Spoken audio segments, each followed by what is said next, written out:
Hi friends, Megan and Wendy here, and in honor of Hallmark airing The Chicken Sisters on Hallmark Channel, we are re-airing our original reviews and recaps of these episodes that were originally recorded back in September and October of 2024. So enjoy The Chicken Sisters and enjoy these recaps and reviews.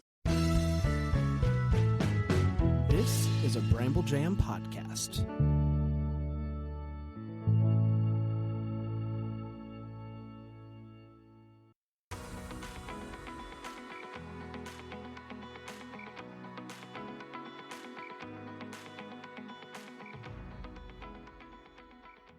Welcome to Girls Gone Hallmark, a Hallmark review podcast. I'm Megan, and I'm a longtime Hallmark movie fan. I'm Wendy. I'm a former Hallmark hater. Today, we're discussing Chicken Sisters Episode 1, Family is Family, streaming exclusively on the brand new launched Hallmark Plus. Outside of this podcast, you can find us on Instagram. We have 2 accounts there, Girls Gone Hallmark, which is obviously all things Hallmark, and we have a second, more personal Instagram, which is Megan and Wendy. If you guys want to talk about all things Hallmark, come and hang out in our private Girls Gone Hallmark Facebook group. I think it's a fun space to connect with other fans. We got a ton of people over there who are just loving all of the new Hallmark content. And we love to hear from you, so you can always email us, girlsgonehallmark@gmail.com. And if you are overwhelmed by the sheer volume of content and information coming out of Hallmark, we try and break it down for you on our website, girlsgonehallmark.com.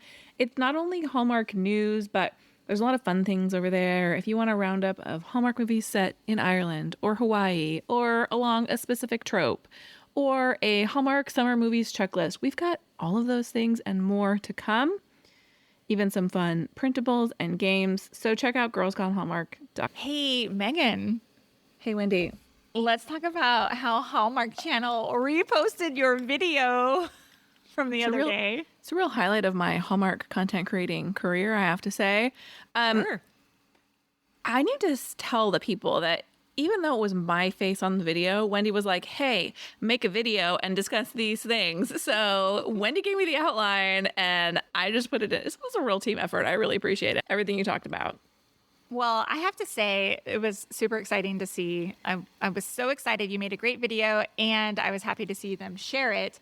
But in terms of Hallmark Plus, I have to say, so far, so good. It's not as clunky as Hallmark Movies Now was. So it seems like they've done some back-end upgrades, which makes me happy. And I really like how they have organized it. Yeah, and if you're listening to this and you're like, I don't know what you're talking about because my app still says Hallmark Movies Now, one of our TVs had automatically updated. We turned it on and it was the Hallmark Plus logo, and the other one had not. So if that's the case and you're logging in and you're still looking at the old interface, go to whatever version your device uses as an app store and run an update, and then you should have the new version. I also wanted to share, early in the morning, someone had reached out and said, do you know if there's going to be a way to track viewing the way there is with like the Hallmark checklist app? Because at that point, Hallmark Plus didn't exist. And I actually messaged someone high up on the Hallmark team about that. And then shortly thereafter, the shows did appear in the Hallmark checklist app under a Hallmark Plus banner. Oh. So I am going to just live under the delusion that we had something to do with that. But regardless, if you love to use the checklist app for tracking your viewing, you can do that for the new Hallmark Plus shows as well. Hallmark's like, hot damn, will you just hold on a minute? We're down, a lady. team of people here, and we're doing all the work we can. We're trying to launch an app. My goodness. All right, let's talk about Chicken Sisters. Is it the Chicken Sisters? It is. Or just, it is the Chicken Sisters? Okay. Yeah. I just want to make sure that I am calling it the correct title. I hear you. My first question is, did you finish the book? I have about 5% left in the book. We're just like at wrapping up stages at this point. Okay, so let's I'm going to read a synopsis for episode 1, Family is Family. Amanda signs up her husband's family's fried chicken restaurant for a reality TV show called Kitchen Clash. It will compete with Amanda's mom's family fried chicken restaurant, but only if Amanda can get her estranged sister May to come home and help their mom for the show. The Chicken Sisters episode 1 was written by Annie McBain. She's also an EP on the show, and her previous writing credits include Bad Monkey and Shrinking, both on Apple TV Plus, as well as The Goldbergs, Community, and Happy Endings. That information alone is like this show is operating on a higher level. I agree. Shrinking, such a great show on Apple TV. Happy Endings, one of my favorite 2-season sitcoms, 3-season sitcom maybe. I loved it. Jimmy Gatewood directed this episode. Jimmy has directed 27 projects, including Girls 5 Eva, Survival of the Thickest, Ghosts, The Big Leap, and The Babysitter's Club. The Chicken Sisters was adapted from a New York Times best-selling book and a Reese's Book Club selection, as in Reese Witherspoon, by the same name, written by KJ Del Antonia. Margot Martindale voices the narrator. Margot has 131 acting credits with 6 Emmy nominations and 3 Emmy wins. Listeners might recognize her from her role on The Americans and Justified, as well as the recent Peacock series Mrs. Davis, where she plays Mother Superior. Leah Thompson plays Nancy. Leah has 112 acting credits, including, of course, Back to the Future and her role on Caroline in the City. This is her second Hallmark project, having appeared in Next Stop Christmas, a movie with a Back to the Future homage. She also appeared in one of my all-time favorite John Hughes movies, Some Kind of Wonderful. Wendy Malick plays Augusta, or Gus for short. For readers of the book, this is the character previously known as Barbara. Wendy has a deep resume of 197 acting credits that include 149 episodes of Just Shoot Me, 125 episodes of Hot in Cleveland, the Netflix series The Ranch, and the sitcom Young Sheldon. As far as we can tell, this is her first appearance on Hallmark. Barbara is the name of the character in the book? Yes. I wonder why they changed it. Well, and there's a character in the book named Gus who's not in the series. Interesting. Skylar Fisk plays Amanda. Skylar has 28 acting credits, including a role in the 2002 movie Orange County, co-starring Colin Hanks. She also appeared on the CW series Heart of Dixie, a show that bears a strong resemblance to the Chicken Sisters, I think. Genevieve Angelson plays Sister May. Genevieve has 27 acting credits, which include recurring roles on The After Party, New Amsterdam, and The Handmaid's Tale. Cassandra Sawtelle plays Frankie. Cassandra has 32 acting credits. She has previously appeared in one Hallmark project, Tipline Mysteries, Dial 1 for Murder. Kelsey Mwema plays Lindsay, Sabrina's daughter. Kelsey has 26 acting credits and has appeared in one previous Hallmark project, Sealed with a List.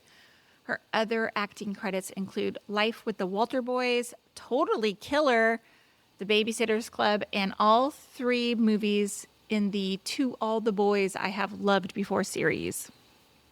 Rukia Bernard plays Sabrina. Rukia has 83 acting credits, which include her role as Hannah in all 4 Christmas and Evergreen movies.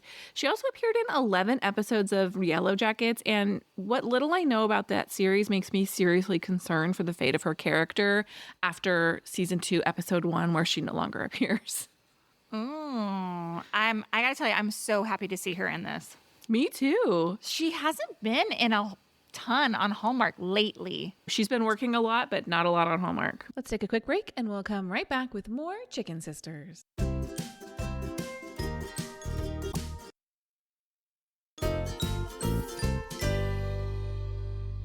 All right. If you're a regular listener of Girls Gone Hallmark, you know we have a format that we use for our movie reviews, but we switch it up a little bit when it comes to our series reviews. We had a standing format for The Way Home, and we're using a similar format here, diving into some of the details of the show, our thoughts. It's not a full minute by minute recap, but we will recap some of the key events. So let's get into it. Go for it. So this is the pilot episode of the series. There's a lot of introductions happening here. Introduction of backstory, introduction of characters. We really kind of run down the line. So we start with obviously the introduction of the Franny's versus Mimi's feud. A baby daddy based feud, if you will. And I wonder, I think the feud in the book was different, but I wonder if we get some resolution on that in the series, because there was some contention over the truth behind the feud. If the feud was based on the baby daddy situation, does this mean then these two families are more interconnected than if they were just two rival families? Well, that is addressed in the book. Like, Oh, okay. they're like, we're going to let that go. We meet matriarchs. We have Nancy, played by Leah Thompson. And I have to say that in all of the promotion of this show that I saw prior to reading the book and knowing who the characters were, and as I was listening to the book and started piecing together who everybody was in my mind, I was a little bit surprised to find out that Nancy, while a main character, to me is not the lead character in the show. But she has been almost marketed as the center of the show. Do you feel the same way? In terms of marketing, yes. Yes. I feel like they're like, we have Leah Thompson. That's a big name. Wendy Malick as well, but yes, I feel like she's been marketed as this main character. Well, and speaking of Wendy Malick, I actually think, based on what I know about the book, based on how this first episode played out, I mean, I think we're going to get more of a hefty storyline from Wendy Malick's character, who, of course, does play Augusta/Gus. She's Amanda and May's mom. Also, she runs Mimi's, the more down-home basic of the two chicken restaurants. And we've got Amanda. She's the sister who stayed, but was also exiled from Mimi's because she married the son of the rival chicken restaurant owner. It's all very high stakes. Okay. We also have May, the sister who wanted more. She hosts a home edit style show called Sparkling. I have so many thoughts as you're going through this, but go ahead. We meet Frank Jr., who's Amanda's husband. And I need to point out here for listeners of the book, Frank Jr. is only mentioned in the past because Frank Jr. is not alive in the book. Oh, interesting. And here's a major divergence from the book to the series, because Frank Jr. is going to be a part of a pretty big plot line, it seems to me, that we'll discuss in a little bit. Obviously, that doesn't occur because she is not married. She is a widow. Amanda is a widow in the book. Oh. I have some thoughts on that, but we'll get into that in a minute. We learn a few things about our characters. Of course, we meet Frankie, who is Amanda's daughter, who's really great at being a teenager. We meet Sergio, the cook at Mimi's. We learn Amanda and Frank are potentially not all that happily married. Frank Jr. kind of sucks. We also learn that May and Sabrina, the host of Kitchen Clash, is that what it's called? It's called something different in the book. Kitchen It's called Clash. Food Wars in the book, by the way. They have history, but we don't know what it is, so they give us something to look forward to. And perhaps the heaviest part, we learn that Gus is a hoarder and that this has affected her children in different ways, but probably had a stronger effect on May, the older daughter, who experiences panic attacks since her childhood. Yes. Can I give you some of my thoughts? I thought that they did a really great job in getting so much information into this pilot episode. I mean, it's like 43 minutes, right? But they packed it, and I thought it was great that they used a narrator. Was there a narrator in the book? No. It's told from the interesting. alternating perspectives of Amanda and May in the book. Oh, interesting. Well, I love that they use the narration because it does help enhance who the characters are, and I think gives more context, especially when as viewers are coming into a story that has like years and years of history. Yeah. So I really like the choice that they did that. But back to, like you said, in this pilot episode, we get so much. We get the backstory of the feud between the restaurants. We get how Amanda, I know it's kind of stupid, but how she ends up working at Franny's. You know, she falls in love with Frank Jr. Frank Jr.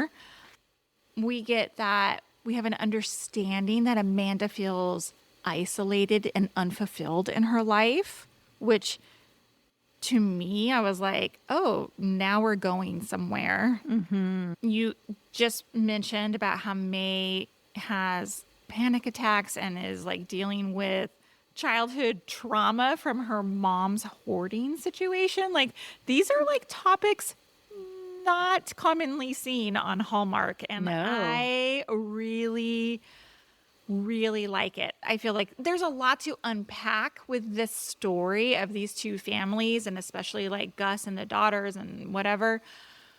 But I feel like marketing wise, Hallmark was just like kind of glossing over like, oh, it's rivalry between these two chicken restaurants, which interested me. But now that I'm into the first episode, I'm really into it.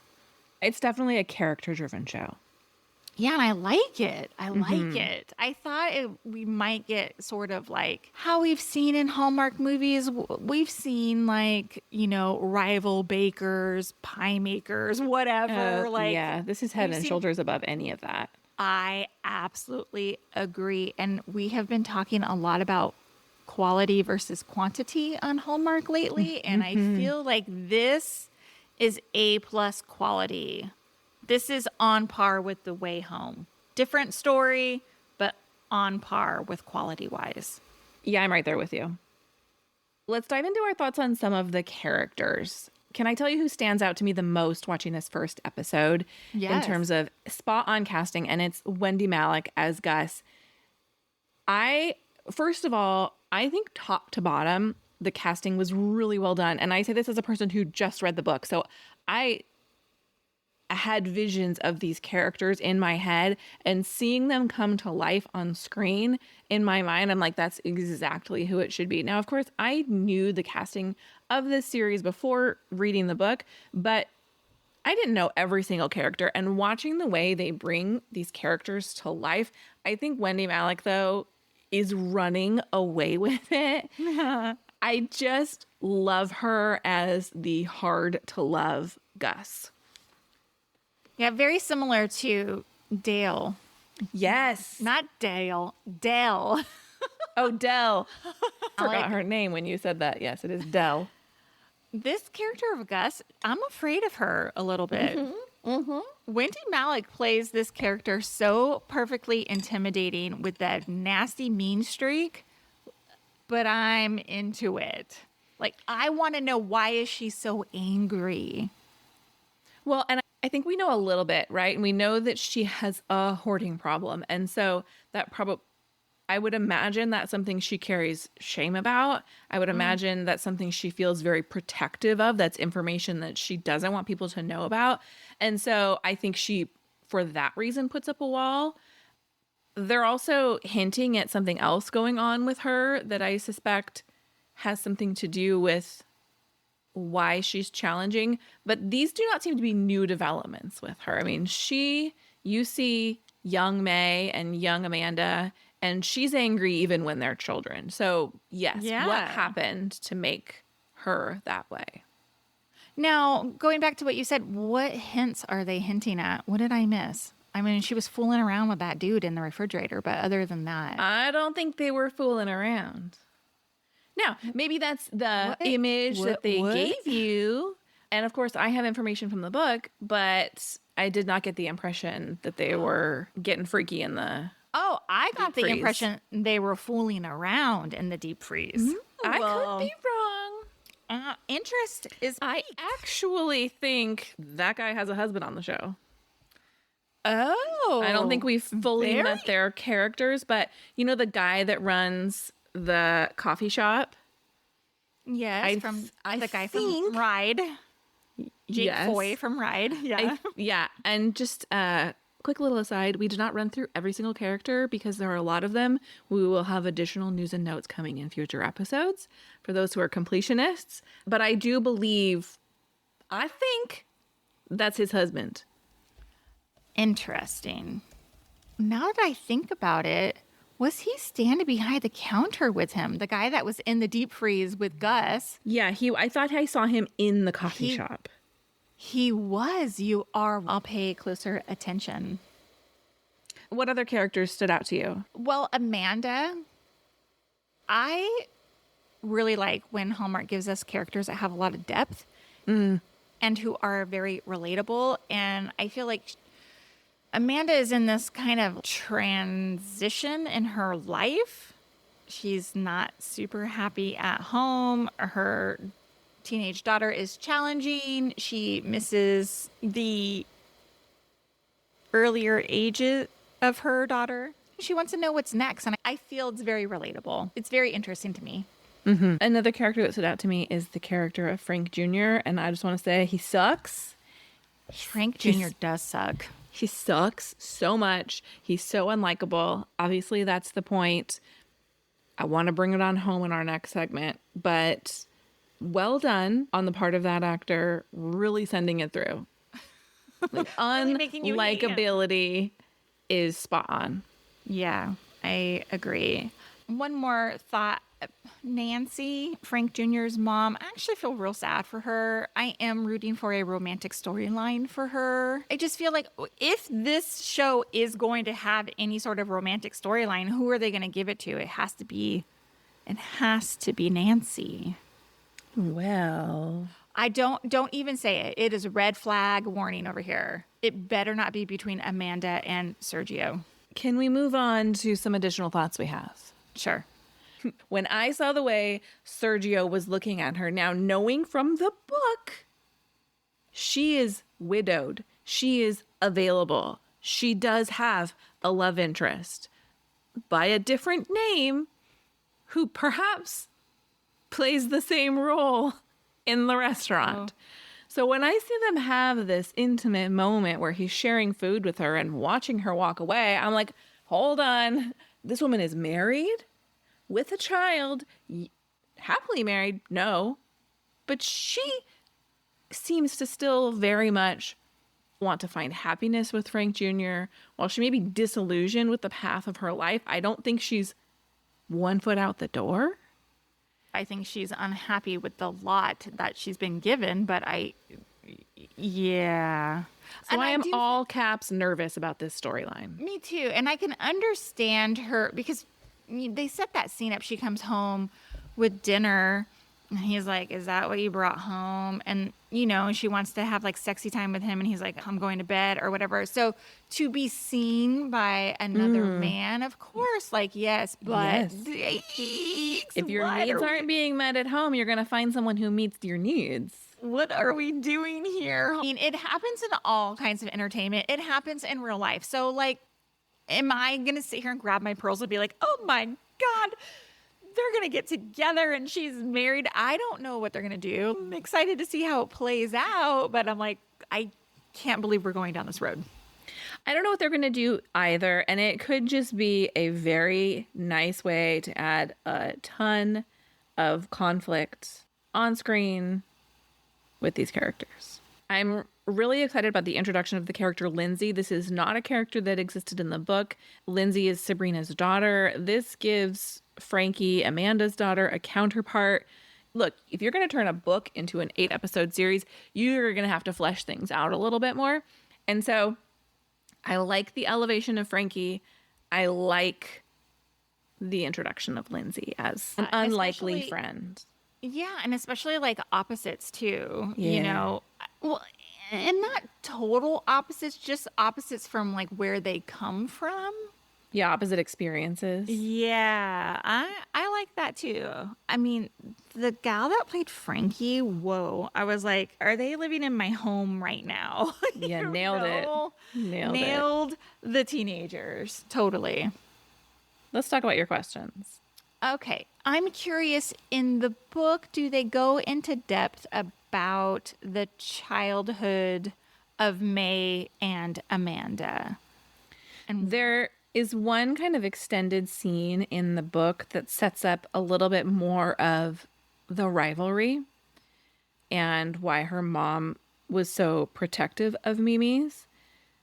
It's unclear to me whether they're going to go that route at this point. interesting.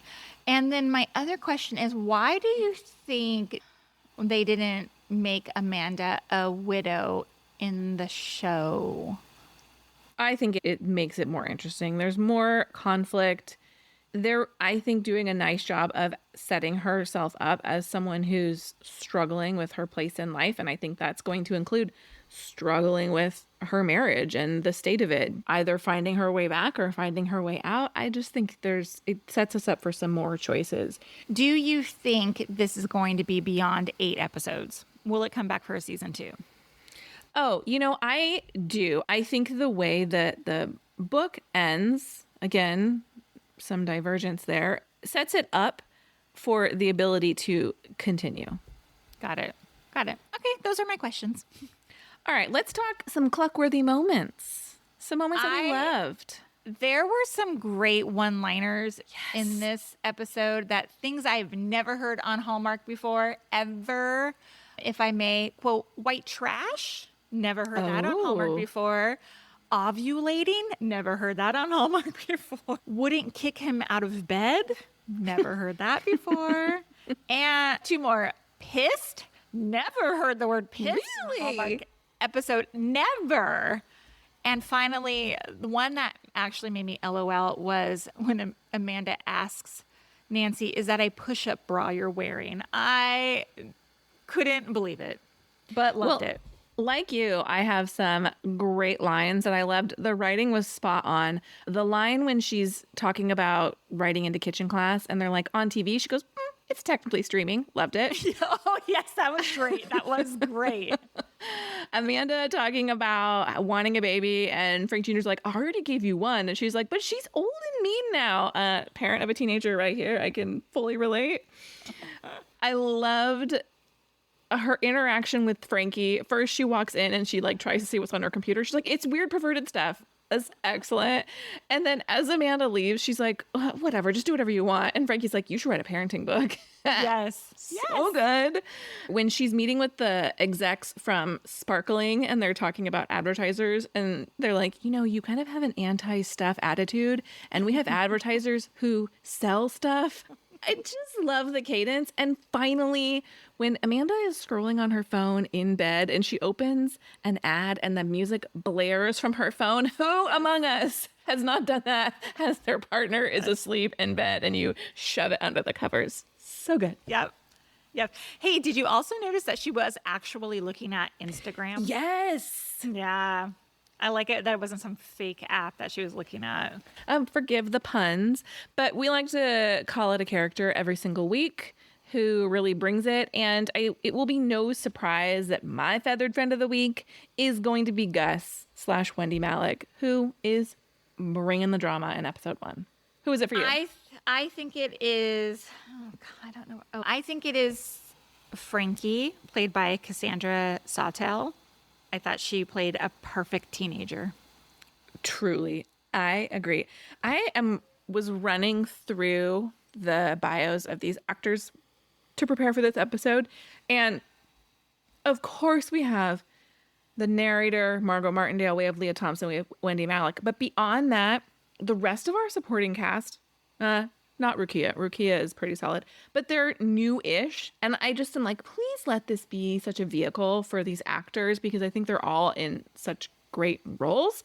So yeah. My first impression of this episode is gimme more. I would say mine is people should subscribe to Hallmark Plus. For this alone. I'm not being paid. I wish I was. I wish we were being paid by Hallmark Plus to promote them, but no, they don't even have an affiliate link. No. But it's a good show. You're gonna be disappointed if you're not watching it. You will be missing out. Yeah. Next week, our Chicken Sisters recaps will drop on Wednesdays in between new movie recaps.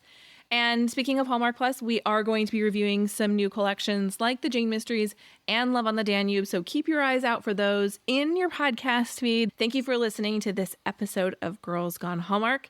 If you love this podcast, we absolutely love your 5-star ratings and reviews. And the best place for you to leave them is in the Apple Podcast app. You have to use the app, find our show, scroll down, tap the 5 stars, and type a few words about why you love this podcast. We'll be back next week. Thanks. Goodbye.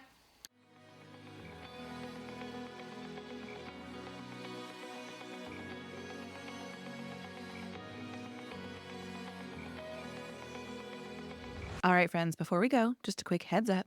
You're about to hear some ads. These little gems help us keep the show running and the Hallmark love flowing. So do with that info what you will. Grab a snack, hit the skip button, or maybe, just maybe, listen in and discover your new favorite product. Bye.